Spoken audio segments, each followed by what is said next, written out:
Hello students, मैं doctor Arvinder Kaur MEd की online video classes में आप सभी का बहुत बहुत स्वागत करती हूँ।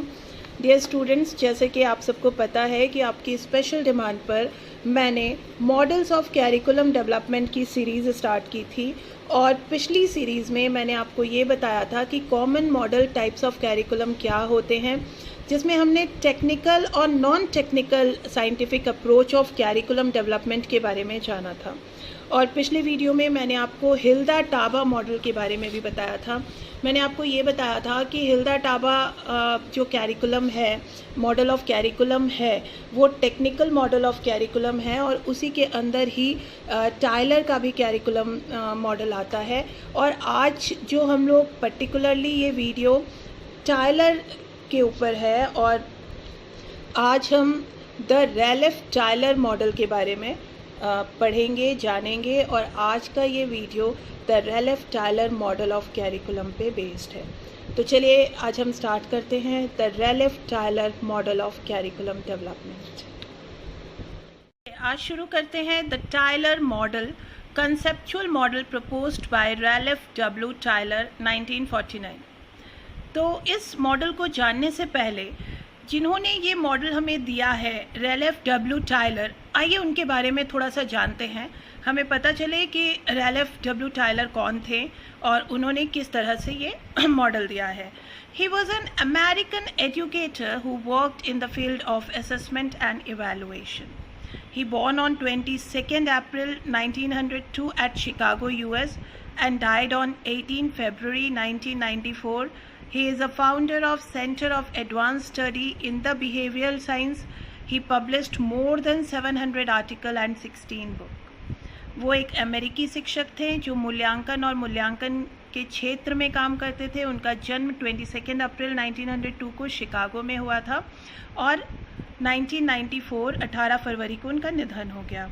तो वो व्यवहार विज्ञान में उन्नत अध्ययन के केंद्र में संस्थापक थे और रेलिफ टायलर ने 700 से ज़्यादा आर्टिकल्स लिखे हैं और 16 से भी ज़्यादा किताबें लिखी हैं। ये जो टायलर मॉडल है, ये उनकी सबसे फेमस किताब, ये बहुत ही फेमस किताब थी उनकी, basic principle of curriculum and instruction. इस किताब में उन्होंने ये मॉडल दिया था और इस मॉडल के बारे में बताया था। He is known for the book The Basic Principle of Curriculum and Instruction। 1949 में उनकी एक किताब आई थी। ये किताब थी The Basic Principle of Curriculum and Instruction which is based on 8 years study। 8 साल के गहन अध्ययन के बाद उन्होंने ये किताब निकाली थी और इस किताब में उन्होंने बताया था कि कैरिकुलम को कैसे बनाया जाए। जब भी हम बच्चों के लिए कैरिकुलम बनाते हैं या एजुकेशन में जो कैरिकुलम होता है उसमें किन बातों का ध्यान रखना चाहिए और वो कैरिकुलम क्या होना चाहिए, यही कैरिकुलम है हमारा द टायलर मॉडल कैरिकुलम।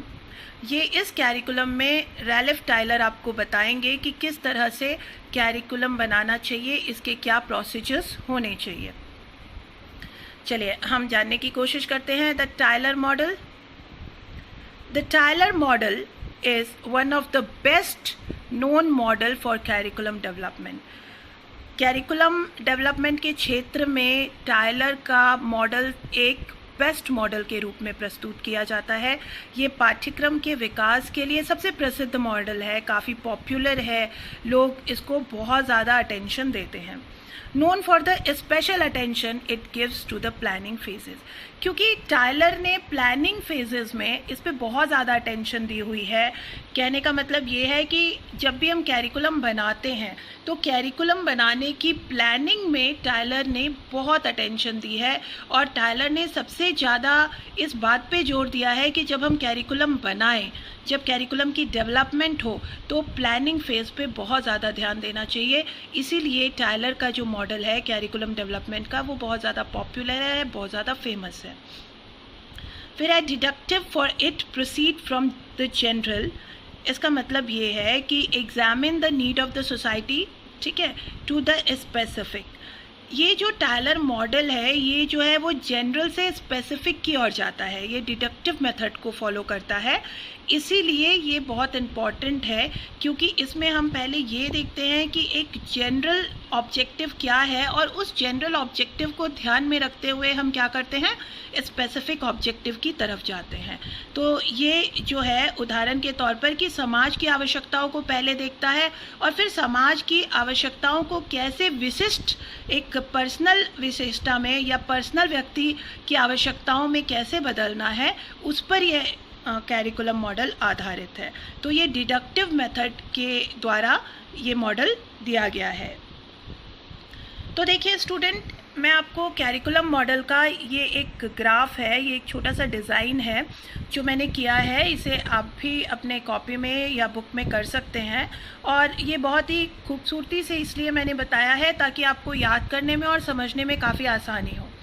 तो इसको आसानी से बिल्कुल इस प्रकार से समझा जा सकता है कि the Tyler model of curriculum जो है वो क्रिएटेड इन 1949, उनकी एक किताब थी और उस किताब जो कि 1949 में छपी थी, उस किताब में से टायलर मॉडल का ये कैरिकुलम लिया गया by Ralph Tyler, a professor at university of Chicago university के वो प्रोफेसर थे। और the model was published in the book called basic principle of curriculum and instruction. तो 1949 में इनकी एक किताब आई थी, basic principle of curriculum and instruction. उसी में Tyler model of curriculum publish हुआ था, जो कि काफ़ी पॉपुलर हुआ, काफ़ी फेमस हुआ। इन्होंने क्या फोकस किया था, इन्होंने फोकस किया था कि जब भी हम कैरिकुलम का डेवलपमेंट करें तो उसमें जो भी डाटा हम लेंगे, जो भी प्लानिंग का फेज़ होगा, वो डाटा स्टूडेंट से लिया जाना चाहिए, सोसाइटी से लिया जाना चाहिए और सब्जेक्ट मैटर से लिया जाना चाहिए। ठीक है, इसको आगे देखिए। The model is linear in nature, starting from objective and ending with the evaluation. In this model, evaluation is terminal. कहने का मतलब ये है कि ये मॉडल जो है वो नेचर में लीनियर है, लीनियर मतलब रैखिक है, और जो उद्देश्य से शुरू होता है कि क्या हमारा उद्देश्य है, हम ये कैरिकुलम की पढ़ाई क्यों कर रहे हैं, या एजुकेशन का क्या उद्देश्य है, या पढ़ाने का क्या उद्देश्य है, इससे इसकी शुरुआत होती है। मतलब हम इसको उद्देश्य से शुरू करते हैं और समाप्त कहाँ करते हैं, मूल्यांकन पे। हम लास्ट में ये मूल्यांकन करते हैं कि हम अपने उस उद्देश्य को, जो हमारा करिकुलम का उद्देश्य है, जो पाठ्यक्रम बनाने का उद्देश्य है, उसको हमने किस हद तक प्राप्त कर लिया है, वहाँ पे ये समाप्त होता है। इस मॉडल को जानने के लिए it is important to note that, ये ध्यान रखने की चीज़ें हैं कि objective from the basis for the selection and organisation of learning experiences. उनका कहना ये था कि अनुभवों का चयन हमेशा ही कहाँ से करना चाहिए, आपके संगठन के लिए आधार से करना चाहिए, कि आपके जो अनुभव हैं वो आपका उद्देश्य होना चाहिए कि अनुभव से क्या सीखा जा सकता है, क्या समझा जा सकता है और उसको अपनी लर्निंग एक्सपीरियंसेस में कैसे शामिल किया जा सकता है। Objectives from the basis for assessing the curriculum, कहने का मतलब ये है कि पाठ्यक्रम का आकलन जो है वो उसके उद्देश्य के आधार पे किया जाए। हम सबसे पहले इसके उद्देश्य को निर्धारित करें कि हमारे पाठ्यक्रम का क्या उद्देश्य है, हम ये पाठ्यक्रम क्यों पढ़ रहे हैं, और उसके बाद हम ये असेस करें कि पाठ्यक्रम में क्या होना चाहिए। Objectives are derived from the learner, contemporary life and subject specialist. और ऑब्जेक्टिव्स कहाँ से डिराइव्ड होंगे, ऑब्जेक्टिव्स डिराइव होंगे स्टूडेंट से, यानी शिक्षार्थियों से, उनके जीवन शैली से, समाज से, सोसाइटी से और विषय के विशेषज्ञों से, मतलब सब्जेक्ट से। फिर है to Tyler, evaluation is a process by which one matches the initial expectation with the outcome. Tyler का कहना ये था कि मूल्यांकन एक ऐसी प्रक्रिया है जो कि हमें ये बताती है कि हमने जो ऑब्जेक्टिव सेट किए थे, हमने जो पर्पसेस सेट किए थे, उसको पाने में हम कितने हद तक सक्सेसफुल हैं, हमने कहाँ तक अपने ऑब्जेक्टिव्स को, अपने कहाँ तक अपने पर्पसेस को प्राप्त कर लिया है, हमने अपने गोल को कितना अचीव किया है। ठीक है, इसमें उन्होंने 4 स्टेजेस बताई थी। ये जो 4 स्टेजेस है ये कैरिकुलम डेवलपमेंट के विकास के लिए 4 प्रमुख चरण हैं। कौन कौन से चरण हैं? सबसे पहला है गोल एंड ऑब्जेक्टिव। सबसे पहले हमें ये देखना होगा कि हमारा लक्ष्य और उद्देश्य क्या है। हम जो कैरिकुलम डेवलपमेंट कर रहे हैं उसका क्या लक्ष्य है, क्या उद्देश्य है। सामग्री, कैरिकुलम डेवलपमेंट में मतलब कैरिकुलम में सामग्री क्या होनी चाहिए और उस कैरिकुलम में सीखने का अनुभव क्या होगा, लर्निंग एक्सपीरियंसेस क्या होंगे और फिर उसका मूल्यांकन कैसे किया जाए। तो ये 4 बिंदुओं पर ही रैलिफ टायलर का कैरिकुलम बेस्ड है। उन्होंने इस 4 बिंदुओं पर खास ध्यान देने पर जोर दिया है और ये 4 स्टेजेस हैं। उसके लिए उन्होंने 4 क्वेश्चन बताए थे। उन्होंने कहा कि इन चारों स्टेजों तक पहुंचने के लिए हमें 4 सवाल करने चाहिए। कोई भी विद्यालय है या कोई भी यूनिवर्सिटी है जो किसी भी कैरिकुलम की डेवलपमेंट कर रही है, कैरिकुलम को बना रही है, उसको ये कैरिकुलम को बनाने से पहले अपने दिमाग में ये 4 सवाल रखने चाहिए। कौन कौन से सवाल? पहला सवाल, what educational purposes should the school seek to attend. एक विद्यालय में, एक स्कूल में विद्यार्थी के लिए क्या उद्देश्य रखते हैं आप? क्या विद्यार्थी को शिक्षा प्राप्त करके क्या उद्देश्य मिलेगा, उसका क्या उद्देश्य है, कैसी शिक्षा है, आप क्या जो शिक्षा दे रहे हैं उसका उद्देश्य क्या है।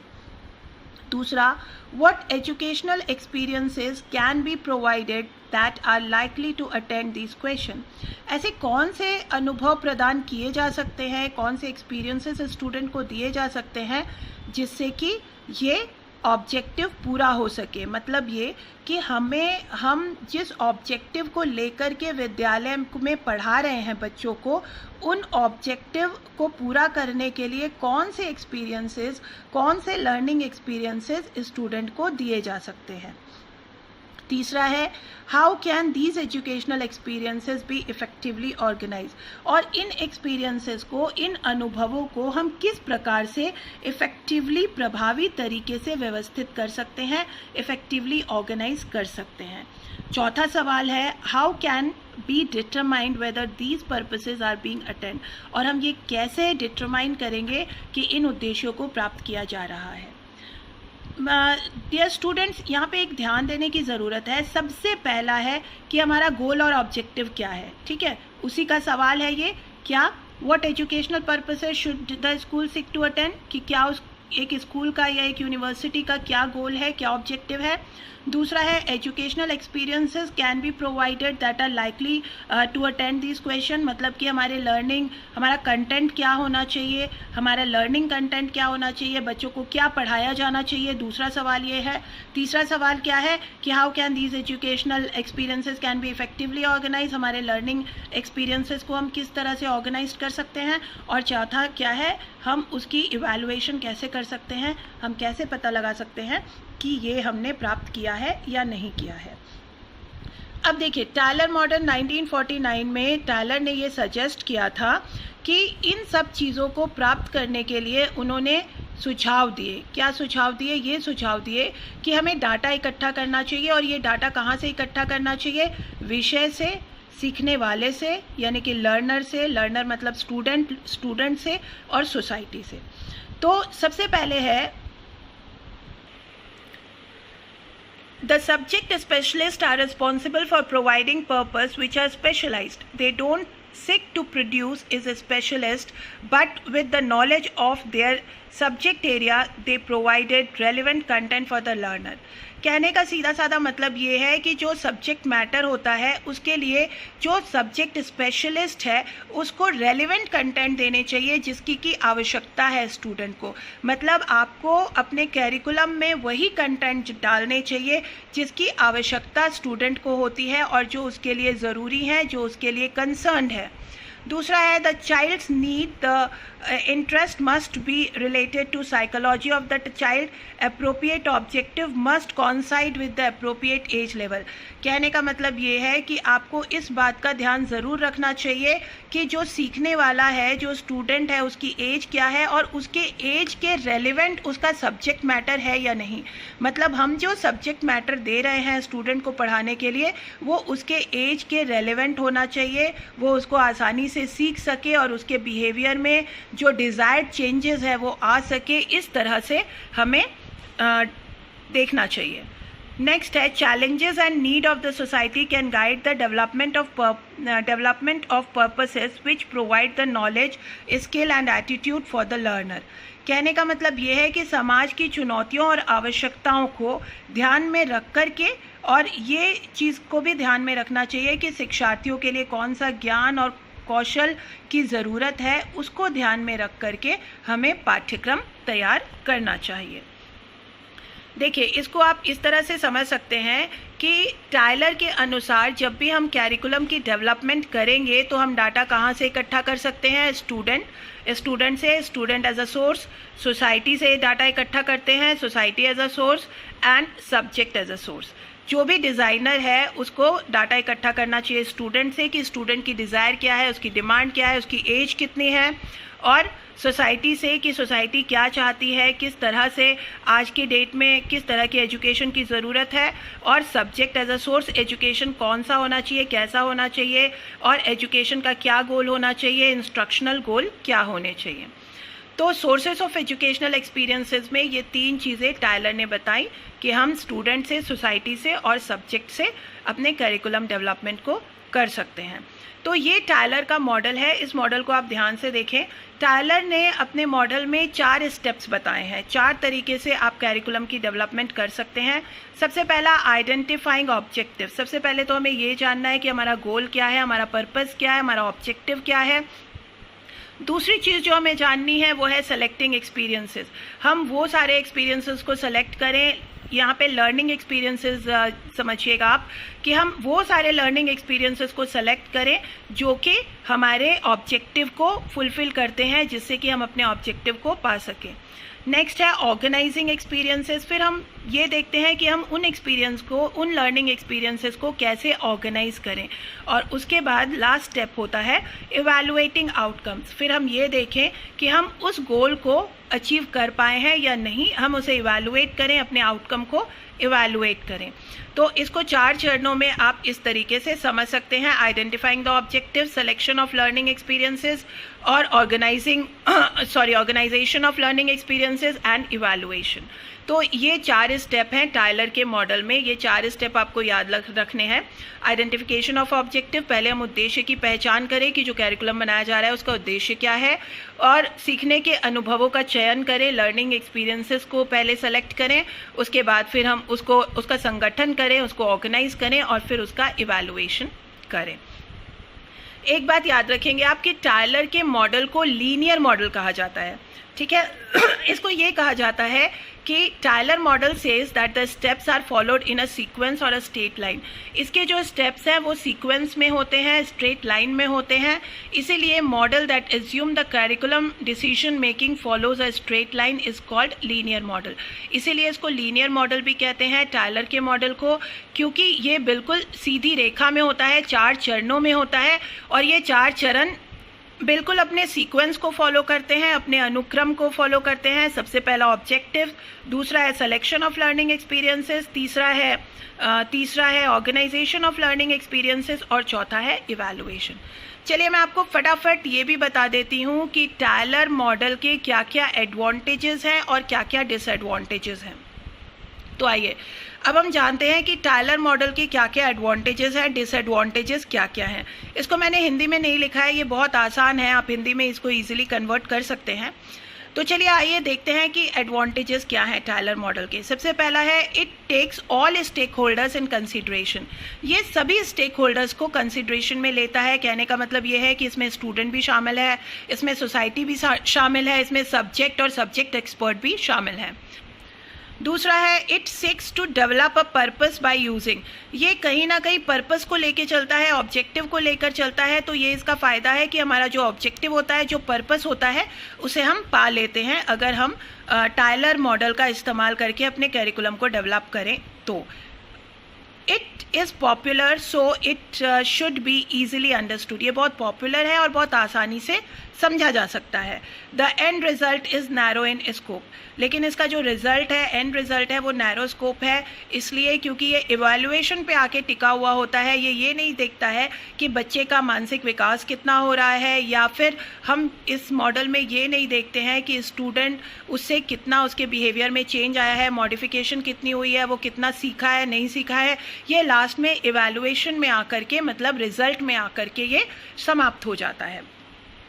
दूसरा इसका डिसएडवांटेज देख लीजिए, जल्दी में हम ये 4 डिसएडवांटेजेस इसके देख लेते हैं। The evaluation burden is too heavy. Tyler का मॉडल चूँकि इवैल्यूएशन बर्डन है, इवैल्यूएशन बर्डन को हैवी बताया गया है कि बाद में इवैल्यूएशन करना एक बहुत ही मुश्किल काम हो जाता है। मे डिस्क्रिमिनेट अगेंस्ट न्यू डेवलपमेंट। जब भी कोई नई डेवलपमेंट हो, नई खोज हो, तो उसमें ये डिस्क्रिमिनेट कर सकता है। बहुत सारी ऐसी चीज़ें हैं जिसमें कि वो डिस्क्रिमिनेशन आ सकता है। May not fit with the broad range of common care. जहाँ पे बहुत बड़े पैमाने पे हमें कॉमन केयर करनी है, वहाँ पे हो सकता है कि कैरिकुलम फिट ना हो। The teacher is not a data source. Teacher को डाटा सोर्स में नहीं लिया गया है। आपने देखा कि डाटा सोर्स में सिर्फ 3 चीज़ों को लिया गया था, लर्नर को, सोसाइटी को और सब्जेक्ट एक्सपर्ट को। वहाँ पर टीचर को डाटा सोर्स में नहीं लिया गया है, तो ये एक इसका डिसएडवांटेज है। तो अभी आपको समझ में आ गया होगा कि टायलर मॉडल क्या होता है, और टायलर मॉडल से रिलेटेड जितने भी कॉन्सेप्ट है, सारे कॉन्सेप्ट मैंने आपको इस वीडियो में बता दिए हैं। आप इस वीडियो से कंटेंट लिख सकते हैं, नोट्स बना सकते हैं, और इस वीडियो को समझने में अगर आपको कोई दिक्कत है या कोई ऐसा पॉइंट है जो आपको नहीं समझ में आया है, तो आप कमेंट करके या व्हाट्सएप करके अपने सवाल मुझसे कर सकते हैं। इसके आगे की सीरीज़ हम आगे नेक्स्ट वीडियो में बताऊंगी मैं। इसके आगे और भी कई सारे मॉडल्स हैं, उसके बारे में मैं नेक्स्ट वीडियो में बताऊंगी। टायलर मॉडल यहीं तक है, और टायलर मॉडल को समझने में आपको दिक्कत हो तो अपने सवाल अवश्य मुझसे करें। अभी तक के लिए इतना ही। Thank you so much.